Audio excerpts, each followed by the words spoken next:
So I knew from that and from the signals I got from everybody that this was not something they were really supposed to talk about. But I remember equally well being in 11th grade, two very distinct memories that are important to me. One is having a fantastic biology teacher in 11th grade who just somehow mesmerized me and made me realize this was something really interesting. This was something fascinating. There's a whole secret world out there of science with symbols and interesting stuff that I wanted to get involved in. And the other thing I remember from that year is sitting at home. We got Time magazine every week, and seeing on the cover of Time magazine a big picture that said Stonewall across it. And a bunch of people who were raising their arms, and I thought, oh my God, that's me. And one day I'm going to join them. And I got to go ahead to start researching the genetics of sexual orientation. Well, it turned out to be a fascinating study because basically nobody had looked. And so the first thing we did was like the simplest thing you can imagine, which is we went around to gay men and to lesbians and asked them, do you have any other gay people in your family? And who are they? And then we formalized that and did a real pedigree study. I started traveling around, talking to people's aunts and uncles and parents and the rest of their families, and started simply drawing pedigrees of the families of gay men and lesbians.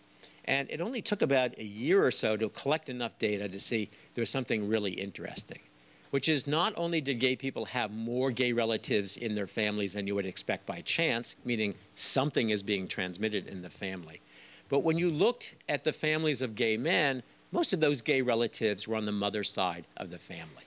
And that was really interesting because to a geneticist right away that says there could be something that's genetic that's being transmitted on the X chromosome, which of course males only inherit from the female side of the family. It doesn't prove that. We get a lot of other things through our mothers, like our chocolate chip cook recipes, or whether or not we're Jewish, for example, but at least it suggested a possibility.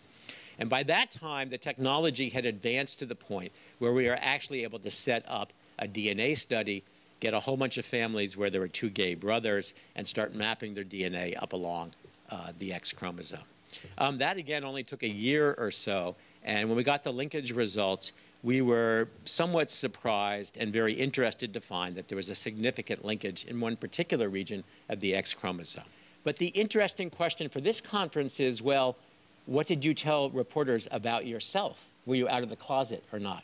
Well, this was kind of interesting because by this time, I'd been out of the closet for a long time.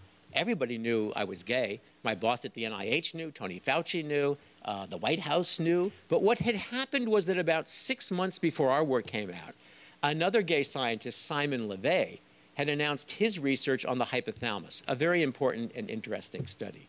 And when he was asked by reporters, are you gay? He said, yes, I am gay. And what had happened is that had become the focus of the discussion. Rather than the important scientific findings, it was all about, well, he's a gay scientist. Does that mean he's biased? And so instead of saying, well, what's the p-value? They were like, well, how gay is he exactly?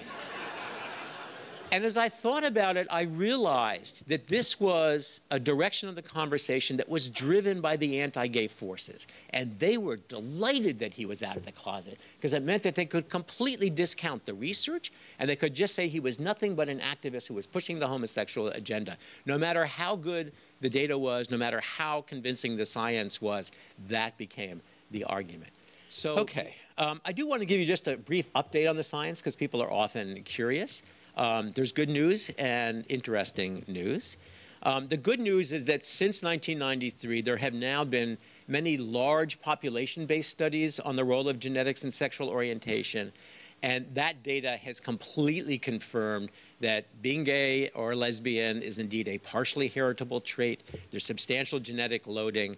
The population data now is really totally compelling. So despite what the fundamentalists sometimes say is a lack of data, in fact, there's much more abundant data. And when people ask, well, don't you respect my religious beliefs? I'm like, well, not if you're going to put me in jail. No, I don't really. So this is a matter of education, and it is a matter of scientific literacy, because this is knowledge, and this is knowledge that we can do more and do better to get out there. So again, I don't think it should be part of our fundamental rights, But it is part of the debate, and it's a part that we can play an important role in.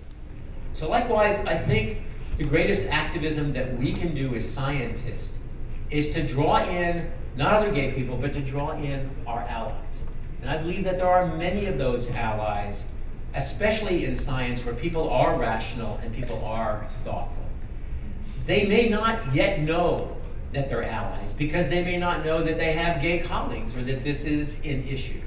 And that's where all of us can really play a role, is simply by being open, authentic about ourselves, and about letting people know that this is an issue that affects them just as it affects us, and that diversity is a strength, not something that should be punished, and that we all need to be able to contribute to our society in the best way that we can.